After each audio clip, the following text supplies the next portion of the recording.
इस पूरी चीज को हम पार्शियल प्रेशर मोल फ्रैक्शन कहते हैं। तो या तो आपको मोल फ्रैक्शन पता हो, तो अगर आपको मोल फ्रैक्शन पता हो वो हमने ऐसे निकाला कि जो भी नंबर ऑफ मोल, जैसे कि इसका 1 मोल है, अभी करते हैं सॉल्व तो समझ आ जाएगा, और मल्टीप्लाइड बाय पी टोटल। तो पी टोटल ऊपर लिखा हुआ ये रहा 200 एटमॉस्फेरिक प्रेशर, तो फिर से पी टोटल से मल्टीप्लाई कर दो।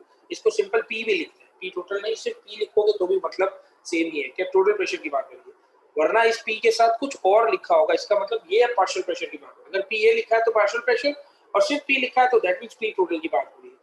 तीसरा क्या था कि अगर इन टर्म्स ऑफ वॉल्यूम आपको बात कर दी जाए, इन टर्म्स ऑफ वॉल्यूम बात कीजिए। इन टर्म्स ऑफ वॉल्यूम का मतलब क्या होगा कि भाई मैं आपसे कहूं कि इसके कितने वॉल्यूम इसमें है, फिर इसके कितने वॉल्यूम है, फिर इसके कितने वॉल्यूम है, वो जितने भी वॉल्यूम लिखे हुए होंगे वो वॉल्यूम आप ले लेंगे, उसको आप टोटल वॉल्यूम से डिवाइड कर देंगे,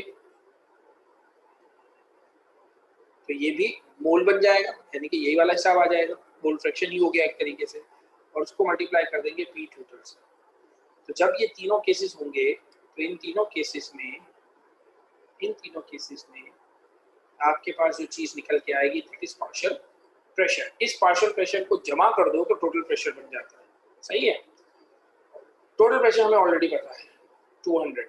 अब मैं मान लूँ कि 1 मोल इसका, 3 मोल इसका और 2 मोल इसका, तो व्हाट इज केपी?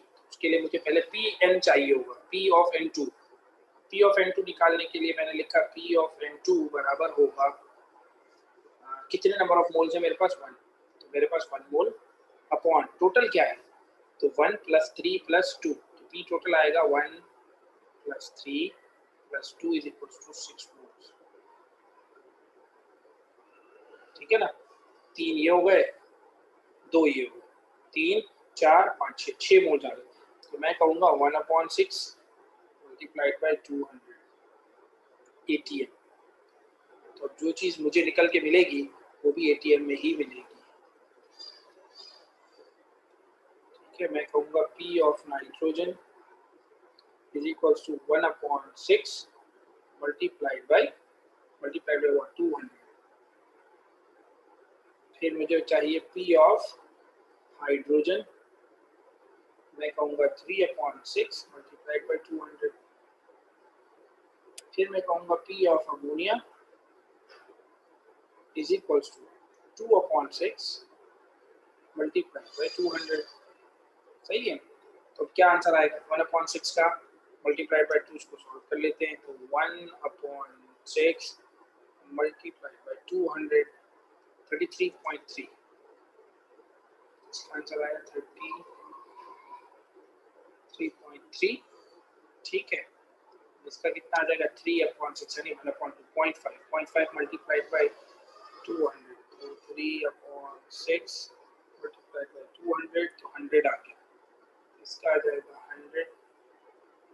सही है, और इसका कितना आएगा 2/6 का 2/6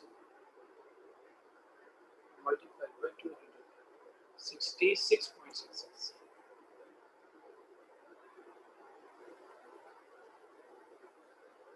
अगर गौर से देखो तो ये 3.33 6.66 और 100 सबको जमा कर दो, पी टोटल बन जाएगा 200 बन जाएगा। ये हमेशा कॉमन होती है चीज़, ये हमेशा इसका आंसर सेम ही बनना चाहिए। सही है, हो गया। अब क्या करें, अब इन सारी वैल्यूज को केपी बना दो। ये सब एटमॉस्फेरिक प्रेशर में हमने निकाला, एटीएम एटीएम एटीएम। एग्जामिनर ने अगर आपको पास्कल्स में दिया होता आप पास्कल्स में लिख देते, न्यूटन पर मीटर में दिया होता न्यूटन, लेकिन न्यूटन पर मीटर में हमें नहीं आता, हमारे पास पास्कल्स में ही आता है या एटीएम में आता है।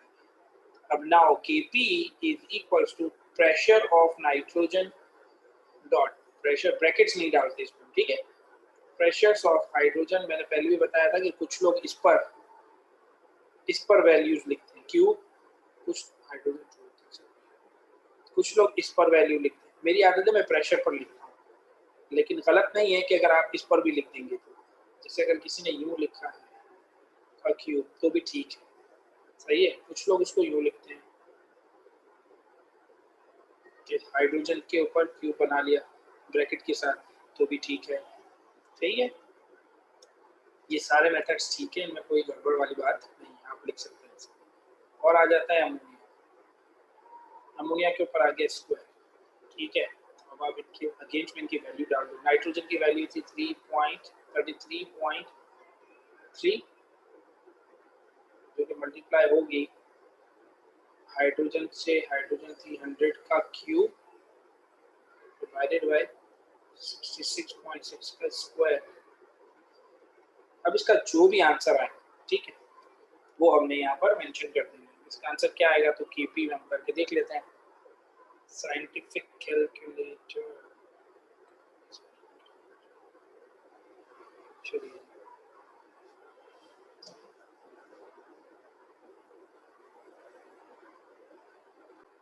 चलिए जी, आ गया साइंटिफिक कैलकुलेटर। अब हमें इसमें चाहिए था 33.3 मल्टीप्लाइड बाय ब्रैकेट 100 का स्क्वायर, फिर हम इसको कहेंगे divided by bracket 66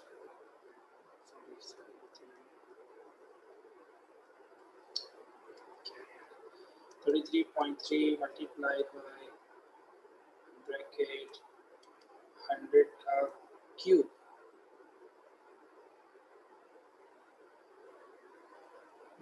cube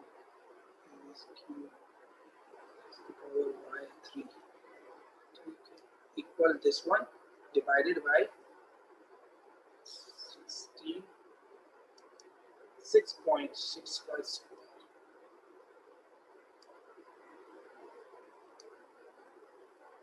7507 KP की वैल्यू आ गई हमारी 7507। आई एम नॉट श्योर कि आंसर सही आया कि नहीं, क्योंकि हमने इस वाले कैलकुलेटर से किया है, ठीक है। तो बस केपी की वैल्यू आ गई हमारी 7507। ये आप लोग खुद भी कीजिएगा तो आपको पता चल जाएगा, ठीक है। In terms of pressure plus KP की वैल्यू ये आ गई। इट साउंड्स के ये शायद ये वैल्यू ठीक नहीं है, लेकिन उसको हम रीचेक कर लेंगे दूसरे कैलकुलेटर से, तो आप कैलकुलेटर से चेक कर लीजिएगा। मेथड सेम है, मेथड में कोई फर्क नहीं। डन हो गया, मेथड की बात क्लियर है। नेक्स्ट अब हम चलते हैं, एक और क्वेश्चन था माइंड में, वो क्वेश्चन भी मशहूर क्वेश्चन है, इसको जरा देख लेते हैं।